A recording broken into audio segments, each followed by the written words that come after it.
Bonjour, on va corriger là l'exercice, dans cette vidéo, l'exercice 14.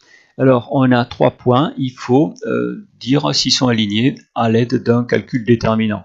Il y a écrit vérifier à l'aide du programme, vu dans la leçon. Bon, moi je vais voir dans la leçon ce qui se passe, et là justement, j'ai un exemple. A, B et E sont-ils alignés? Qu'est-ce que j'ai fait? J'ai calculé les coordonnées de AB, de AE, et avec le déterminant, j'ai regardé si AB et AE étaient colinéaires, ici. Et là, normalement, j'ai déjà expliqué, programmation en Python, là vous voyez 2, 8, 4, 0, 2, 5, 2, 1.5, ce sont les coordonnées de A, B, E, et donc pour voir s'ils sont alignés ou s'ils ne le sont pas. Normalement, la réponse devrait être ils ne sont pas alignés. On a expliqué ce programme, on va pouvoir vérifier l'exercice 14 à l'aide de ce programme, mais d'abord on va faire le calcul. Donc l'idée, si vous avez bien regardé votre leçon, c'est quoi? C'est de calculer les coordonnées de vecteur AB, BC par exemple, ou alors AB, AC. En fait, il faut deux vecteurs. On peut prendre AB, BC, ou AC, BC. Bon, on peut prendre... on a 3 points, donc il suffit de faire avec ces 3 points 2 vecteurs.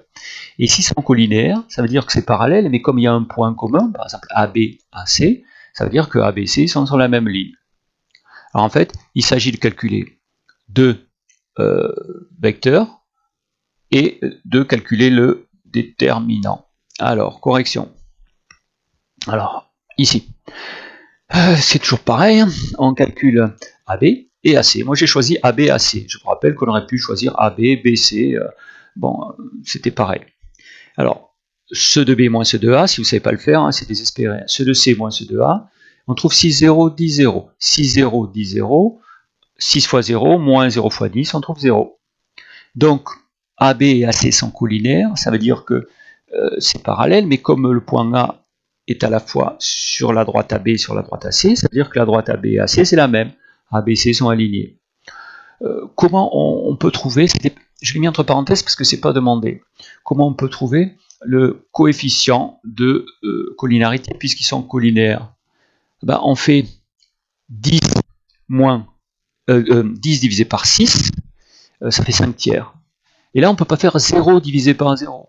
Mais quand je fais 0 fois n'importe quoi, ça fait toujours 0. Donc si là, je trouve que 6 fois 5 tiers, ça fait 10, 0 fois 5 tiers, ça fait aussi 0. Donc ça marche. C'est ce que j'ai marqué ici. Allez, le deuxième, bah, faut prendre le temps de le faire. Hein. Je fais DE, je fais DF, je fais 6 moins 6 moins 8. Il ne faut jamais oublier les moins, hein, parce que ça change tout. Hein. 3, 4. Alors, ici, ça fait 0, donc ils sont alignés. J'ai choisi DE et DF. Alors, comment on fait pour trouver le coefficient de proportionnalité? On fait 3 divisé par moins 6, ça fait moins 0,5, ça fait moins 1,5.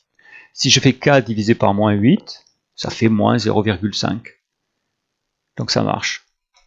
J'ai H et j'ai I. Donc je calcule les coordonnées des deux vecteurs, je les aligne 5, 3, 7, 4, je fais mon déterminant, et ça fait moins 1, différents de 0. Donc, ils ne sont pas collinaires, donc ils ne sont pas alignés. Voilà. Alors, vérification de l'exercice 14, en fait, je reprends le programme qui est dans le cours, sauf que là, vous voyez ici, je vais mettre les coordonnées de l'exercice. Alors, il est où l'exercice? Les coordonnées dans l'ordre, moins 4, 3, 2, 3, 6, 3. Et puis, je vais faire une deuxième ligne pour ces coordonnées-là, 2, 5, moins 4, moins 3, 5, 9. Et pareil pour le C. C'est pour ça que ici, dans ma correction, j'ai 3 lignes print. Il va print, ça veut dire donc écrire, hein. Il va m'imprimer, il va me donner les résultats, s'ils sont alignés, s'ils sont alignés, s'ils sont alignés. Je lui demande 3 réponses. Mon programme, l'intérêt, c'est que je peux le faire, si je le fais qu'une fois, ça vaut pas le coup, mais je peux le faire pour plein de points différents. Petit a, petit b, petit c. Alors le mieux, alors normalement il devrait répondre, ils sont alignés, ils ne sont pas alignés, parce que j'ai trouvé aligné, aligné, non aligné. Bon, alors le mieux, c'est de le faire en vrai. Je l'ai fait grâce, on a déjà vu ça, hein, au logiciel Piso. Vous pouvez le faire sur votre tablette, hein, avec Labo Python ou avec Pythroid. Moi, j'ai rentré, je voyais ici, j'ai mis les 3 lignes qui sont là, je vais l'exécuter, et normalement, il va me donner la réponse.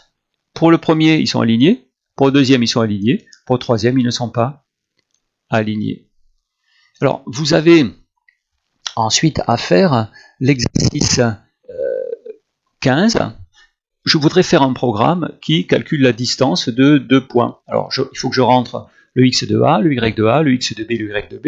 Et là, je mets la formule qui calcule la distance. La formule qui calcule la distance, on l'a dans le cours quelque part. Là. Où c'est qu'on l'a cette formule? On l'a ici, là. Vous voyez? Alors, comment on fait racine avec Python? Comment on fait racine avec Python? Bah, on fait comme ça, SQRT, et on met entre parenthèses. Ça veut dire SQRT, c'est la racine. On a déjà vu ça. Et comment on fait au carré? On fait étoile, étoile 2. Étoile, étoile 2. Donc avec cette indication, si vous suivez le planning, vous pourrez donc normalement compléter et le rentrer sur votre tablette et l'exécuter. Alors, moins 1, 1, 3, 2, on l'a pas fait quelque part, ça, je crois qu'on l'a fait, non? Vous regarderez, il y a un exercice. Regardez, moins 3, 1, 1, 2. Ouais, mais non, c'est pas ça. C'était un exercice avant où il fallait... vous regarderez, vous chercherez, il y a un exercice où on a dû déjà calculer ça, peut-être pour montrer qu'on a un triangle isocèle ou équilatéral. Vous chercherez. C'est l'autre page, la première.